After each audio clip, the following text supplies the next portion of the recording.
ఈయనకున్న celebrity status కానీ మొదటి నుంచి ఈయన కాపు వర్గానికి చెందిన వాడని ఉన్నా కూడా అక్కడ పిఠాపురంలో ఏ విధంగా వచ్చిందంటే దాదాపుగా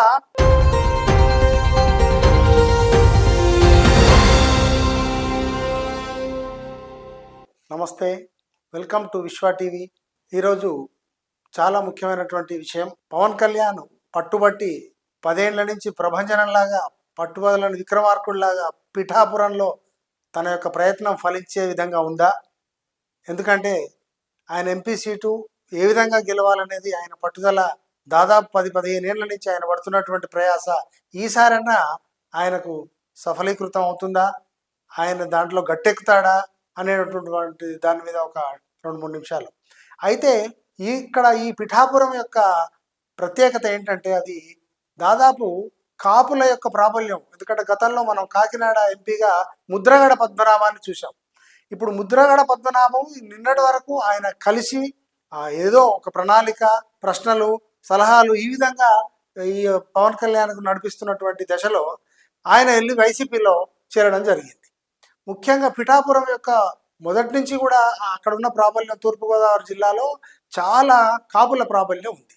అయితే ఇప్పుడు ఆయన అక్కడికి వెళ్ళడానికి గల కారణం ముద్రగడ పద్మనాభం యొక్క కండిషన్స్ ఆయన పదే పదే అడిగి మరీ కాకపోవడం వల్ల ఆ యొక్క సంప్రదింపులు ఏంటిది, నీకు కనీసం 20 సీట్లు తీసుకోవాలి కదా, 4 సీట్లు ఏంటి ఈ ఎంపీవి, మరి 6 సీట్లు ఏంటి ఎమ్మెల్యేవి అనే విధంగా ఆయన చాలా ఇదైపోయి మళ్ళీ రేపొద్దున ఇన్నేళ్ల నుంచి మన యొక్క ప్రయత్నం, మనకు అసలు అధికారం, రాజ్యాధికారం మొదటి నుంచి లేదు కాపులకు అనే ప్రయత్నంగానే ఆయన ఈయనను సపోర్ట్ చేయడం జరిగింది. ఆ ప్రయత్నంలో భాగంగా ఇప్పుడు కనీసం 2 ఏళ్ల సీఎం కాకుండా ఆ విధంగా చంద్రబాబు చేతిలో ఇరుక్కపోవడం అనేది ఆయనకు నచ్చక ఆయన ఎన్నో సలహాలు చెప్పి ప్రయత్నం చేసి వెళ్ళడం జరిగింది. అయితే ఇక్కడ ఇప్పుడు పవన్ కళ్యాణ్కి ఏ విధంగా ఉంటుంది, నల్లేరుపై నడకలా ఉంటుందా, లేకపోతే కష్టంగా ముందుకు పోవాల్సిన అవసరం ఉందా, లేకపోతే అలాంటి పరిస్థితిని ఎట్లా ఎదుర్కొంటాడు? ఎందుకంటే టీడీపీలో వర్మ ఆయన చాలా ప్రాబల్యం ఉన్నవాడే. అక్కడ వంగ గీతకు వైసీపీ నుంచి ఇవ్వడం జరిగింది. అయితే వైసీపీ నుంచి ఈ ముద్రగడ పద్మనాభానికే నిన్న ఇచ్చే అవకాశం ఉండే అన్నారు, కానీ తర్వాత చివరికి మొదటి నుంచి వంగా గీత కష్టపడుతూ ఉంది, ప్రయత్నం చేస్తుంది కాబట్టి ఆమెకి ఇచ్చారు. కాబట్టి అక్కడ ఉన్నటువంటి పర్సంటేజ్ ఆఫ్ ఓట్లను చూసుకుంటే ఈయనకున్న సెలబ్రిటీ స్టేటస్ కానీ మొదటి నుంచి ఈయన కాపు వర్గానికి చెందిన వాడని ఉన్నా కూడా అక్కడ పిఠాపురంలో ఏ విధంగా వచ్చిందంటే దాదాపుగా 1:3 అంటే ముగ్గురిలో ఒక్కరికి వచ్చేటువంటి ఆ శాతం ముగ్గురికి సమంగా వచ్చే విధంగా అక్కడ తెలుస్తూ ఉంది. అంటే ఇప్పుడు 100లో 33 సో టైట్గా పోతా ఉన్నటువంటి ఆ సమీకరణం ఏదైతుందో దాన్ని ఏ విధంగా బయటకు వస్తాడు. ఎందుకంటే ఇప్పుడు ఆ తెలుగుదేశం పార్టీ నుంచి ఓట్లు బాగానే చీలే అవకాశం ఉంది. వైసీపీలో అది నడుస్తున్నటువంటి అధికార పక్షం, అందులో వంగగీత మొదటి నుంచి కూడా గట్టిగానే ఉంది అక్కడ. సో ఇప్పుడు ఈ ముద్రగడ గారు బయటికి వెళ్ళిపోవడం అనేటువంటిది ఆయన యొక్క, ఎందుకంటే ఆల్మోస్ట్ 40 ఏళ్ళు ఒకే పార్టీకి మధ్యలో నిరాహార దీక్షలు చేసి చివరి దశకు వచ్చి కూడా రైళ్లాపి ఇవ్వాపి మొత్తానికి 40 ఏళ్ల చరిత్ర ఆయనది. గతంలో మంత్రిగా, గతంలో ఎంపీగా ఆయన చాలా కష్టపడి తన సమాజం కోసం, తన వర్గం కోసం బాగా కష్టపడే వ్యక్తి.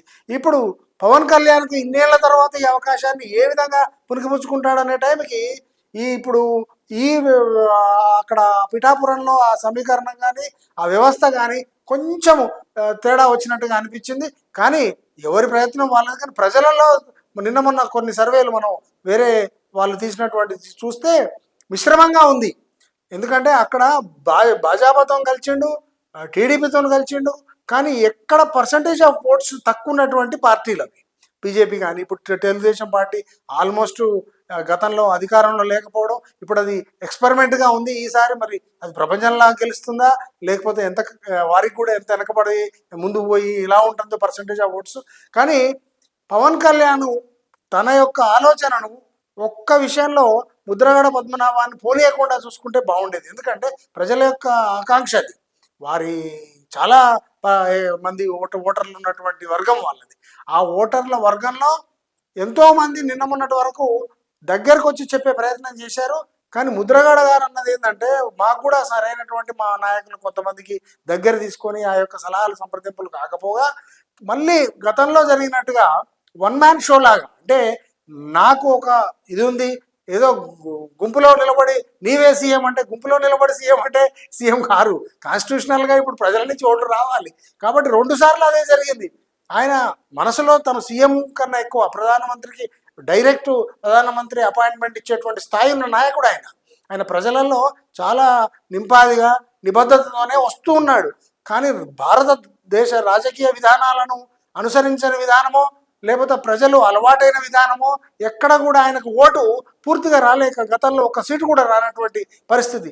ఇప్పుడు ఏమన్నా అతను కూడా ఆలోచించాడు. అతని వైపు పాజిటివ్ ఏంటంటే ఎక్కువ సీట్లు తీసుకొని ఎక్కువ మందిని ఈ ఇరకాటం పెట్టి వాళ్ళ యొక్క సహకారం లేకుండా మిగతా పార్టీలు ఎందుకని తీసుకున్న కొన్ని అయినా గొప్పగా గెలిచే అవకాశం చూద్దాం ఈసారన్నా. అంటే ఒక ఫస్ట్ స్టెప్, అంటే ఒక లీగ్ దశలో ఒక 2-3 మ్యాచ్లు గెలిస్తే తర్వాత ఏ స్థాయిలోనే వెళ్ళిపోవచ్చు అన్నట్టు ఆయన తక్కువ సీట్లు తీసుకొని నిరూపించే ప్రయత్నం చేస్తూ ఉన్నాడు.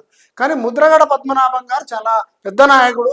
ఆయన చాలా వెనకటి నుంచి ఆయనను ఏ విధంగా ఆ యొక్క విషయాన్ని, ఆ యొక్క వెల్తిని, ఆ ఖాళీని ఎట్లా పూరిస్తాడనేటువంటిది చాలా ముఖ్యమైనటువంటి విషయం. పిఠాపురంలో గెలిస్తే ఈ పవన్ కళ్యాణ్ గారు ప్రజలు ఆశీర్వదించినట్టే. ఆయనకి ఇంకా రాబోయే భవిష్యత్తు ఒక్కొక్క అందలం ఎక్కుతూ పోయే అవకాశం ఉంది. కానీ ఇక్కడ చంద్రబాబు నాయుడు ఏ విధంగా దాన్ని ఆయన యొక్క తెలుగుదేశం ఓటును ఎట్లా ఇక్కడ ఇస్తాడు, ఇప్పించగలుగుతాడు ఆ వర్మ గారు అనేటువంటి వాళ్ళు కూడా. ఎందుకంటే గతంలో పండిపోయినటువంటి ఆ యొక్క నాయకులు, వంగాగీత ఒక్కతే మొన్న దాదాపు 7-8 ఏళ్ళ నాయకురాలు, అందరూ దాదాపు సీనియర్స్.